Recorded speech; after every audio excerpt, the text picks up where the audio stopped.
Amigos de Web TV, me acompaña el doctor Máximo Carvajal Contreras, quien ha llegado desde México para compartir con nosotros el tema de derechos humanos. Doctor, bienvenido a Perú, bienvenido a la Universidad Continental. ¿Cómo se ha sentido en este compartir con los chicos de Continental? Como si estuviera yo en mi casa. La amabilidad del pueblo peruano y aquí en Huancayo es extraordinaria. He recibido puras atenciones, me han tratado a cuerpo de rey, como se dice.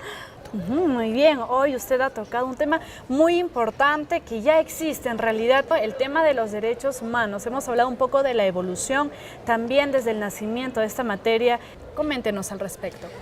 Bueno, yo les decía a los chicos en un viraje histórico muy apretado, como toda la cultura occidental dentro de la que estamos, pues ha sido transmitida por el pueblo helénico, por los griegos. Ellos en la filosofía, en la lógica, en el arte, en el derecho nos han legado su historia, nos han legado su cultura. ¿Cuándo se da esta inclusión global a los derechos humanos? Mire, yo creo que es muy joven realmente la inclusión, llamémosle masiva, de los derechos humanos. Para mí que parte de 1948 con la Declaración de la ONU sobre Derechos Humanos, y de ahí cada país ha venido adoptando esos instrumentos y otros muchos, porque el derecho internacional de los derechos humanos es riquísimo. México simplemente tiene suscrito 108 tratados internacionales sobre derechos humanos exclusivamente. Tenemos que diferenciar también un poco los derechos humanos de los derechos sociales. Derechos humanos que viene a ser el derecho a la vida, el derecho a la reunión que usted mencionaba, el derecho a la libre elección de creencias. Y usted también mencionaba que México precisamente era quien había instaurado esto de los derechos sociales.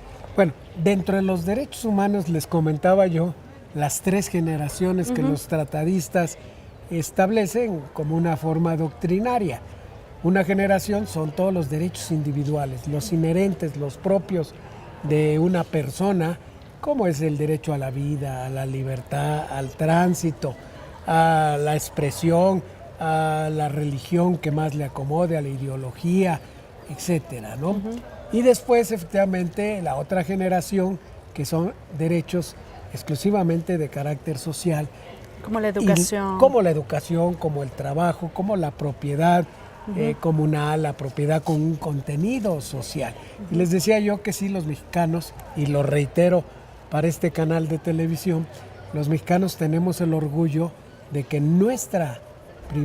la primera constitución en el mundo que trata estos aspectos de carácter social es la Constitución Mexicana de 1917.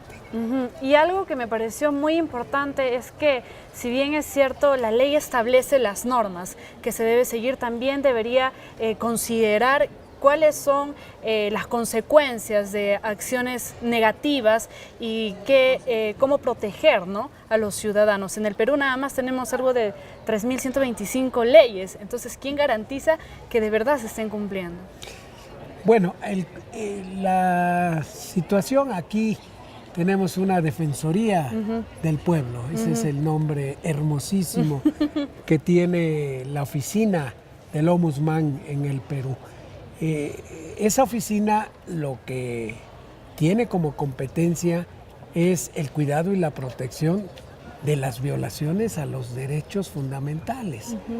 Las demás disposiciones de esas 3.000 y tantas que usted dice, bueno, hay otros mecanismos que tienen que velar y cuidar.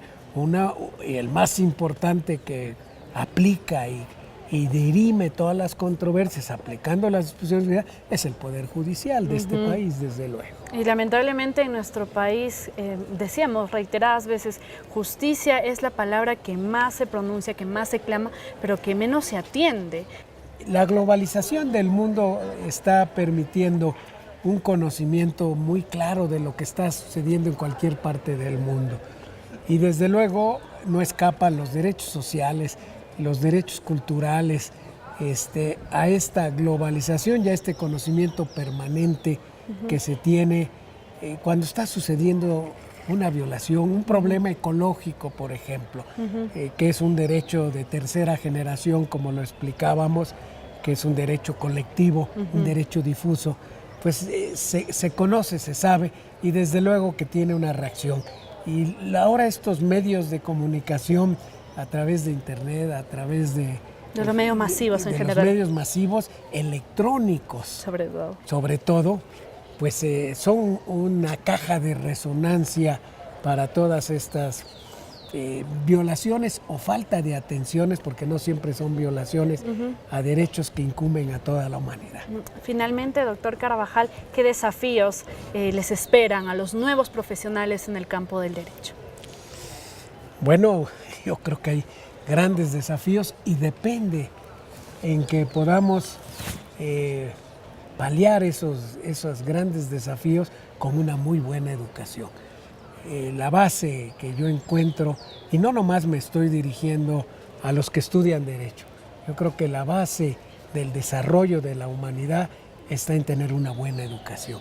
Y a eso yo, si me permiten, utilizando este extraordinario medio de comunicación, hacer una invitación a los alumnos, a los maestros de todos los niveles educativos a que realmente hagamos un postulado de la educación, que enseñemos y que los muchachos en cualquiera, desde preprimaria, primaria, vayan con un deseo de aprender y de ser cada día más capaces y mejores para que se traduzcan en acciones colectivas que beneficien a él, a su familia, a su comunidad y a su país.